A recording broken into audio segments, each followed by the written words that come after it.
ہے کہ دوران نماز 2 یا 3 دفعہ کھجلی کر لی تو اس سے نماز ٹوٹے گی یا نہیں ٹوٹے گی؟ پہلے اس بات کو سمجھ لیں،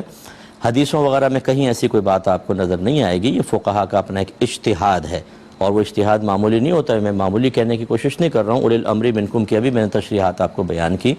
اصل مسئلہ کیا ہے کہ نماز میں کوئی بھی ایسا فعل کرنا، کوئی بھی ایسا کام کرنا کہ اگر کوئی دور سے اس نمازی کو دیکھے تو یقین کر لے کہ نماز میں نہیں، اسے کہتے ہیں عمل کثیر، بڑا عمل، اور اس سے نماز ٹوٹ جاتی ہے۔ جیسے میں موبائل جیب سے نکالوں دوران نماز، نکال کے دونوں ہاتھوں سے اس کو کر کے پھر جیب میں رکھوں، اب جب تک میں دونوں ہاتھوں سے کر رہا ہوں کوئی بھی دیکھے گا کہ یہ نماز میں نہیں، اسے عمل کثیر کہتے ہیں جو نماز کے فساد کا سبب بنتا ہے۔ اور اگر میں کوئی نماز میں ایسی حرکت کروں جو نماز کی اصلاح وغیرہ کی نہیں ہے، لیکن دور سے دیکھنے والا یہ یقین نہ کرے کہ نماز میں نہیں، بلکہ شبہ شاید ہو شاید نہیں، جیسے ہاتھ یوں نکالا موبائل، ایک ہاتھ سے بند کر رہے ہوتے ہیں، بعد وقت رنگ ٹون بن جاتی ہے، بند کر کے اسے رکھ لیا، اب دور سے دیکھنے والا شبہ میں رہے گا نماز میں ہے کہ نہیں، اسے عمل قلیل کہتے ہیں، اور اس سے نماز فاسد نہیں ہوتی۔ اگر اس صحیح ضرورت کے تحت ہے تو مکروہ بھی نہیں ہوگی، ورنہ تھوڑی سی کراہت پیدا ہوتی ہے۔ یہ آپ بات سمجھ گئے۔ اب فقہا نے فرمایا کہ اگر ایک رکن میں جیسے قیام ہے 3 دفعہ ہاتھ اٹھا کر کوئی کھجا لیتا ہے، 3 دفعہ ہاتھ اٹھا لیتا ہے تو یہ عمل کثیر بن جاتا ہے، اور جب عمل کثیر ہوگا تو نماز فاسد ہوگی، ٹھیک ہے۔ لیکن آج کل کے دور کے اعتبار سے مطلب ہم اس پر فتویٰ دینا پسند نہیں کرتے ہیں۔ وجہ اس کی یہ ہے کہ جو ہمارے بچے نماز پڑھتے ہیں کالج کے، اسکول کے، آپ ان کو دیکھیں ایک ایک رکن میں 10 بار ہاتھ اٹھاتے ہیں۔ اس کا مطلب یہ نہیں ہے کہ ہم ان کو ادب نہ سکھائیں، ان کو ادب سکھایا جائے گا۔ میں نے امام حضرات کو دیکھا ہے وہ 3 4 بار ہاتھ اٹھا لیتے ہیں، خصوصاً جب تراویح پڑھا رہا ہو، حافظ شروع کی تراویح 1.25 سپارہ پڑھنا ہوتا ہے، اور ایک ایک رکعت کے اندر لمبا سپارہ ہوتا ہے، بیچارے کو کھجلی ہو، تھوڑا سا اس نے کھجا لیا، پھر پڑھتا رہا، پھر تھوڑا سا کھجا لیا، پھر پڑھتا رہا، پھر کھجا لیا،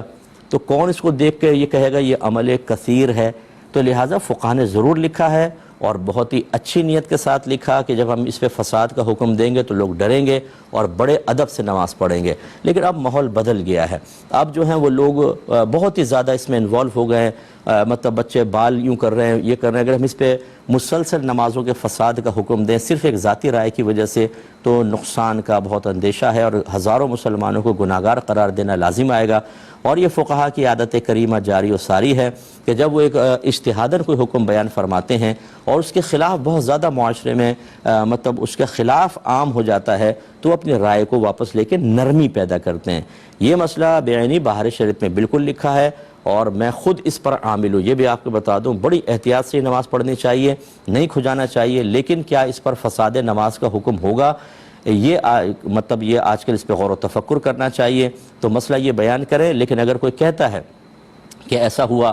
میرے ساتھ کہ میں نے کئی دفعہ ہاتھ اٹھا لیا تھا تو کیا میری نماز ہوئی کہ نہیں ہوئی، تو اس کو مایوس کرنے کے بجائے میرا مشورہ یہ ہوتا ہے، یہ میں ایسی کرتا ہوں کہ میں کہتا ہوں کہ آپ اللہ کی بارگاہ میں توبہ کریں، آئندہ احتیاط کریں۔